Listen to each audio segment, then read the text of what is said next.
right, guys, welcome back. This is Faye. This is Nick. And this is Creogs over coffee.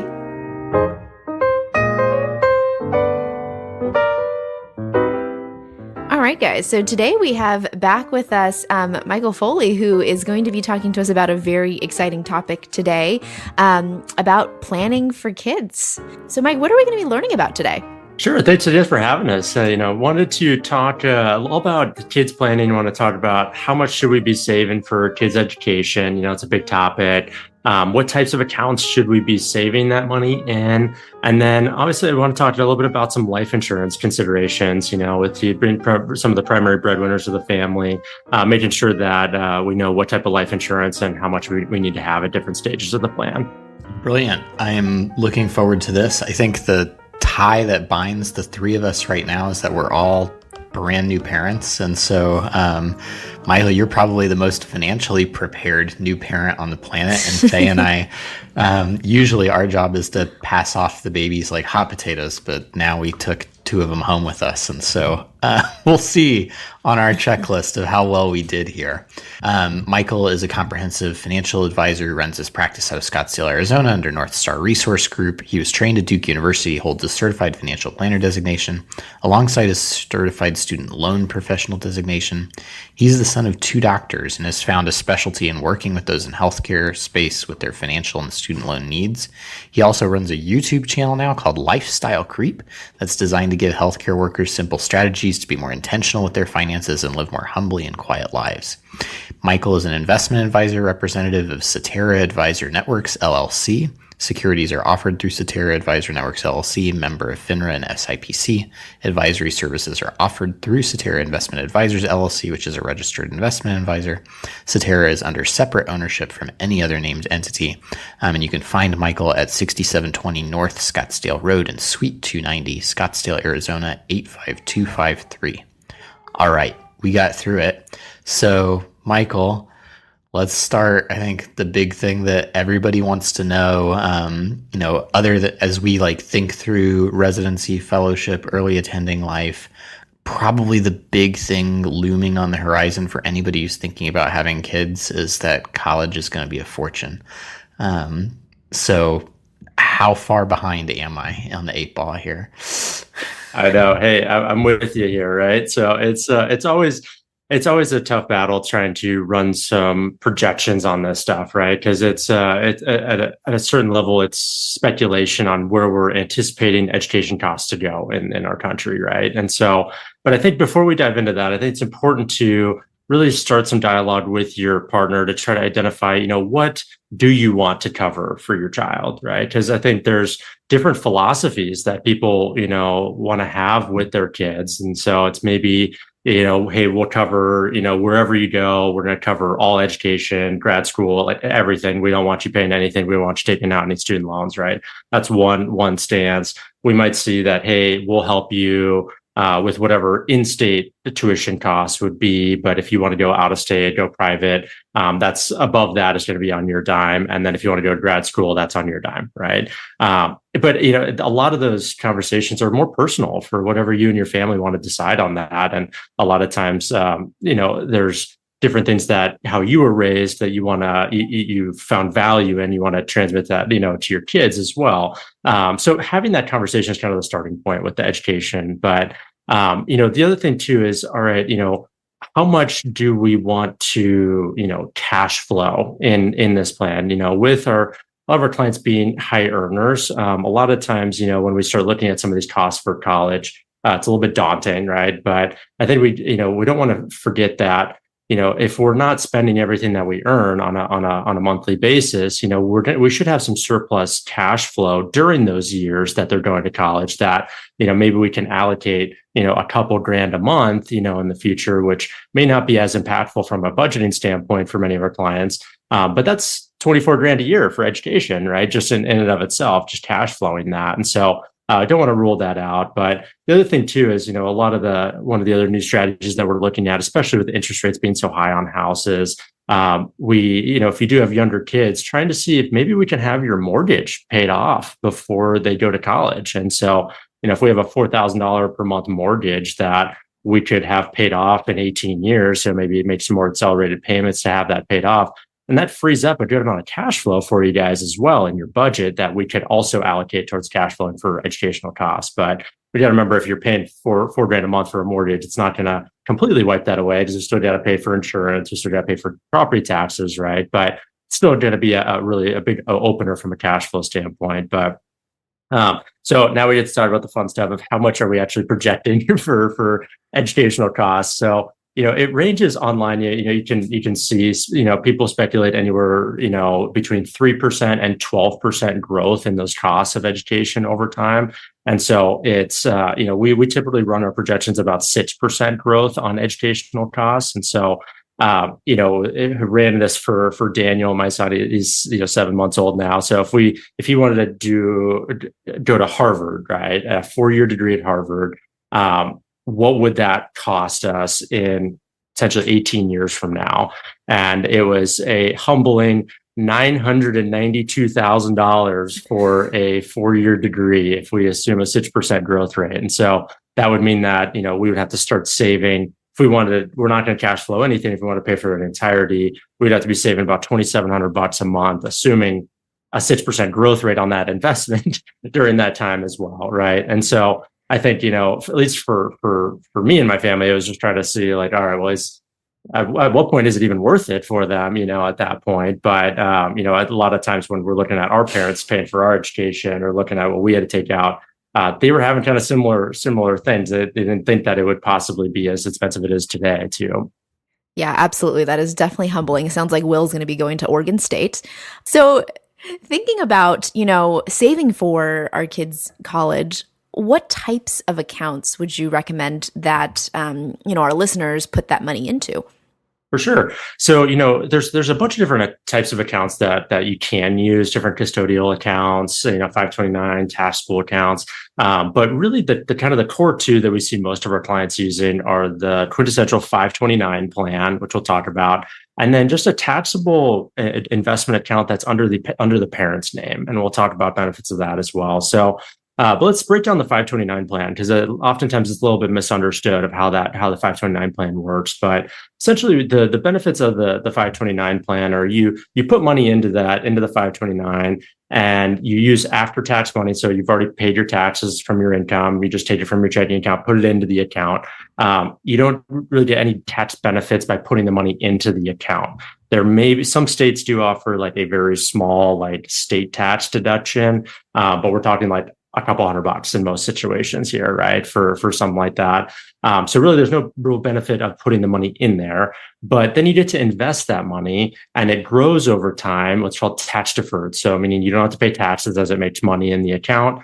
And then as long as you use that money in that account for what's called a qualified educational expense, which is clearly defined in the IRS code, if you use it for a qualified educational expense, all that growth on that money you get to use without having to pay taxes on it, right? So it's the benefit is, getting money in when they're young, letting that cook for a long time, let that grow, and then all that benefit that you would typically have to be paying taxes on, you don't have to pay taxes on that when you use it for qualified education, right? So we do offer kind of like a little bit of caution with the 529 plan account. Some people want to go gung-ho and really start funding aggressively into the 529, which I don't think is a bad thing, but we do, have a handful of clients that are on the back end of their financial plan that now have grown kids out of college and still have 6 figures in a 529 plan for their child that they never used, right? And so now if we don't use it for a qualified educational expense, now you got to pay taxes and a 10% penalty to get that money out of that account. So we don't like overfunding those necessarily. And a lot of people now might be referencing that there is now a new portal that you can get money from a 529 plan into a Roth IRA for your child in the future, which is a great new kind of throughway. However, it's not that as great as it sounds, right? When the account has to be at least 15 years old. Okay, so you have to have had this 529 plan for ages. And then the maximum lifetime that you can transfer to a Roth IRA is only $35,000. And you can only do that in increments of however much the limit is for the Roth IRA each year. So it's not a huge amount. So if you have $100,000 left over in a 529 plan, it's really, that's, you can always change the beneficiary, but a lot of times we don't want to see those overfunded, right? So the next type of account that we see a lot of our clients using are just a taxable investment account that's under your and your spouse's name. So we typically set those up under the parents' names, and then it's your account, right? It's not the child's account, but typically we earmark that for the child so that now you can grow and invest that. There's no tax benefits, right? It's grow whenever you make money in the account, you got to pay taxes on it, right?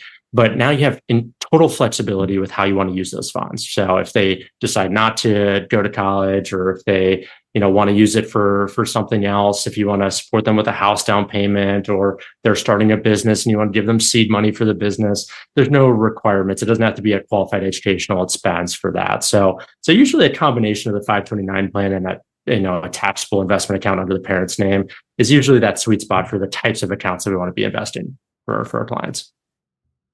Got it. That's super helpful. Because I think there's a lot of, again, almost like a lot of pressure out there of like, oh, the 529 plan is the education expense plan, like drop it all in the 529. But kind of hearing those limitations is really helpful.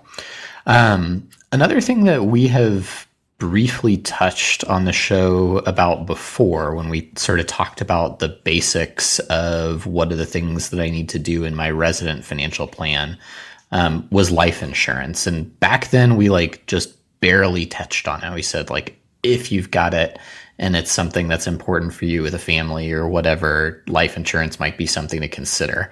But this time it sounds like if we've got kids in the plan or in the future, life insurance takes on a bigger role, it sounds like.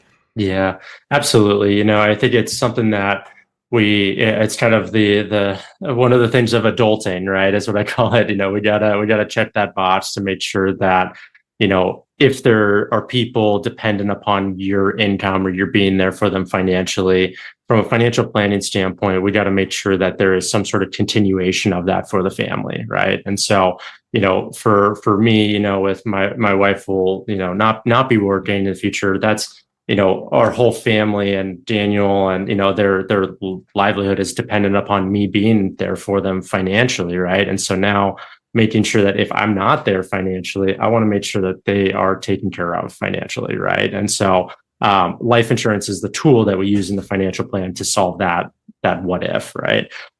So I think the biggest thing to start off with talking about is kind of how do we get access to life insurance? And so a lot of your employers will offer group life insurance. And, I know in our kind of disability insurance episode, we were not a fan of group disability insurance because of how gray the language is and it's very limiting.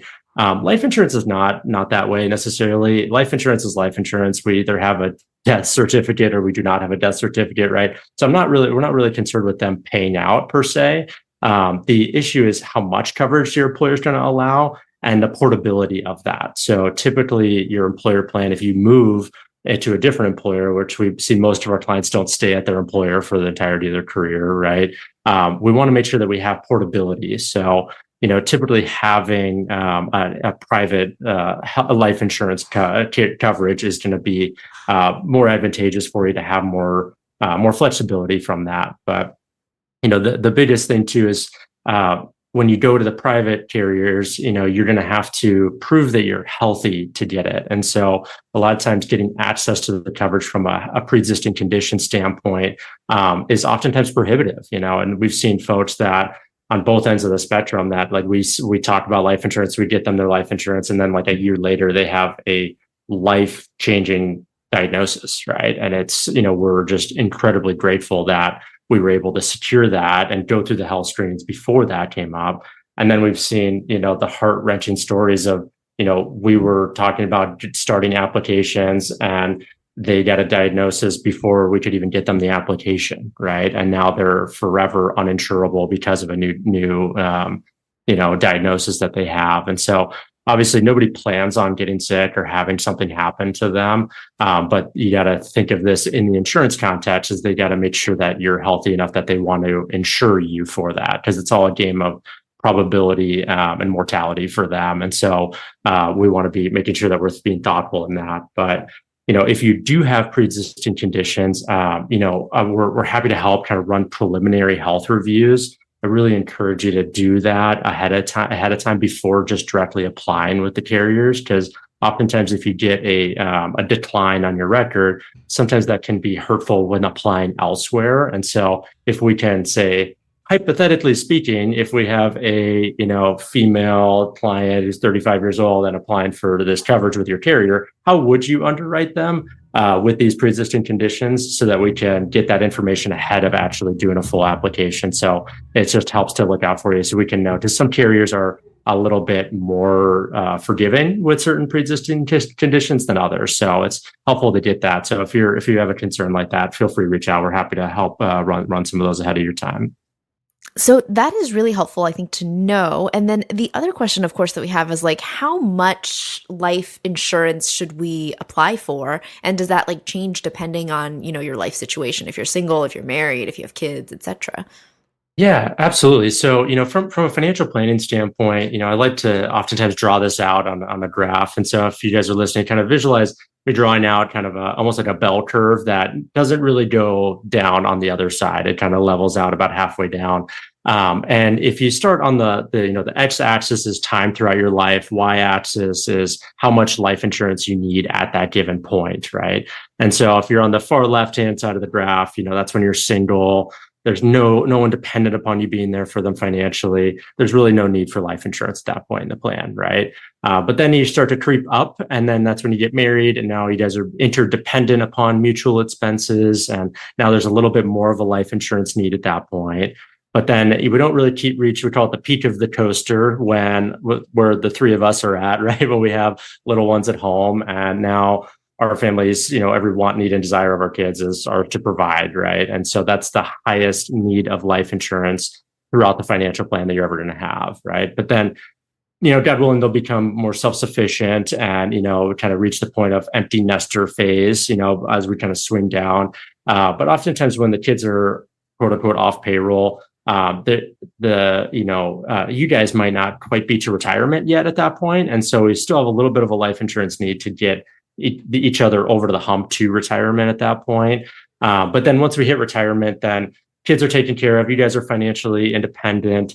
But the reason that doesn't go all the way back down on the back end of the plan is two reasons. One is for legacy planning. So we typically see a lot of our clients want to pass on wealth to the next generation. And life insurance is a very efficient means of doing that because it's tax-free.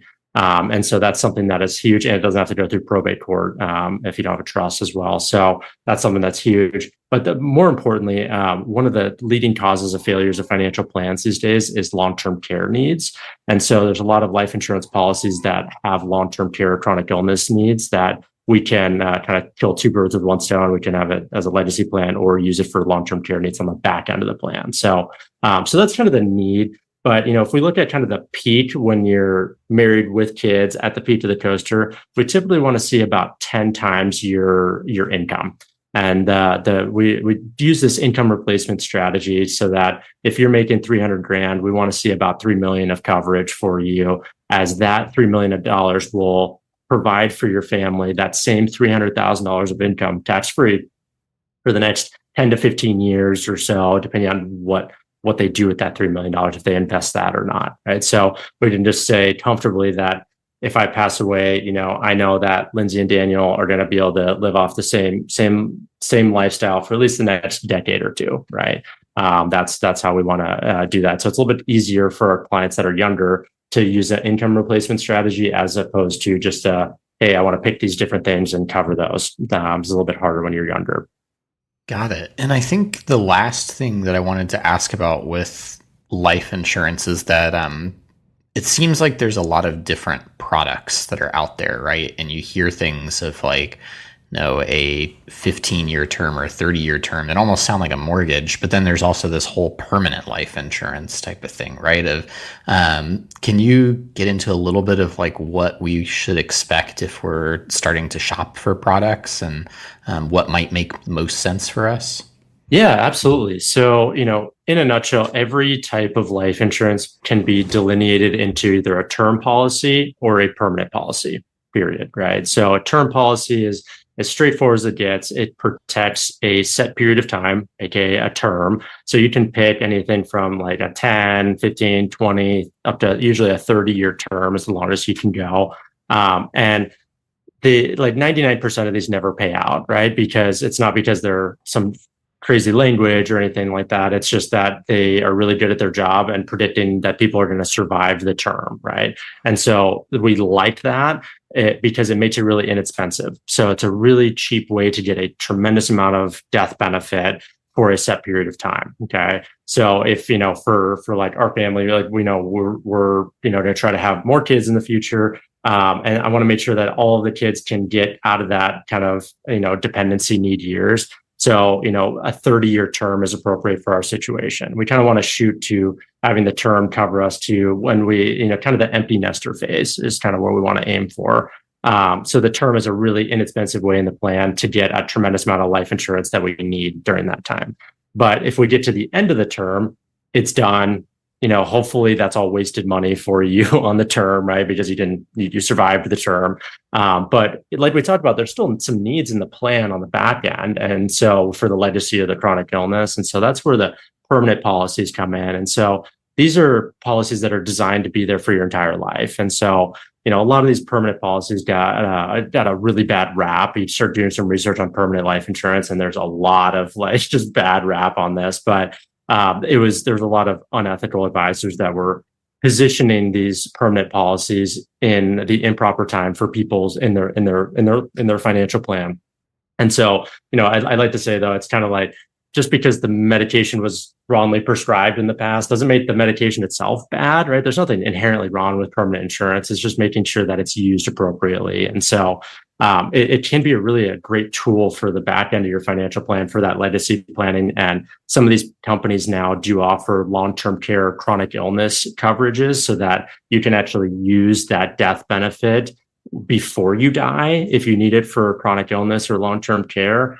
So then if you need to raid that account, you can use it. But if you don't use it, then that money's going on to your kids. So it's kind of once we get to a point where you pay into it, and then you get to a point where you don't have to pay anymore, and then it's guaranteed for the rest of your life. We usually like that guarantee to start, you pay until you're 65 years old, and then it's guaranteed out to age like 105 or 120. So then once you reach that point where you don't have to pay anymore, then let's say you have a $500,000 policy at that point, that's your money in your plan that is either going to be used by you for long-term care or chronic illness needs, or that's going to be, passed on to the kids at that point. So the insurance company not really winning out on that anymore, which is nice. So, so I think there's, some sort of hybrid between a term and a permanent policy is usually where we like to grow into for our clients. But the permanent policy is not something you need to jump into necessarily right out the gate, but that's something that if we do know that we're going to need to plan for that, long-term care need in the back end of the plan,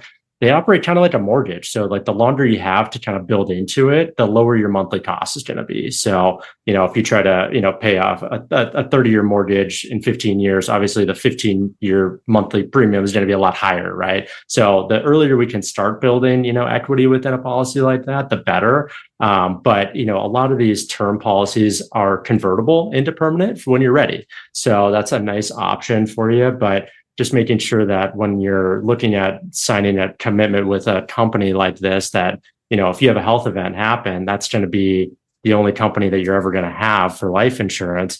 We want to make sure that you're with a really strong company that does have good convertibility options, that has some of these other features that you may want in the future. So there's a lot of depth to it, but really term versus permanent, some sort of combo is typically where we see being successful for a lot of our clients long term.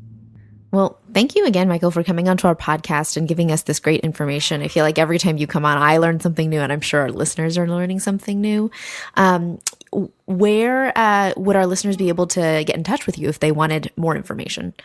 Absolutely. So, feel free to reach out to our team. Our team email is just FoleyTeam@NorthstarFinancial.com. I'm sure you could Google me, just type in Michael Foley, North Star, and feel free to reach out. We're happy to take care of you guys. I know there's a lot of questions around, especially around the life insurance and kids education planning. And there's other things for planning for kids that we didn't touch on today. Happy to be a resource for you guys. And feel free to check out my YouTube channel too, The Lifestyle Creep. I'll try to continue doing research on this stuff, and hopefully put out some good content for you guys there as well. All right. Well, brilliant. Michael, thanks again for joining us on the podcast. Once again, this is Nick. This is Faye. And this has been Creogs Over Coffee.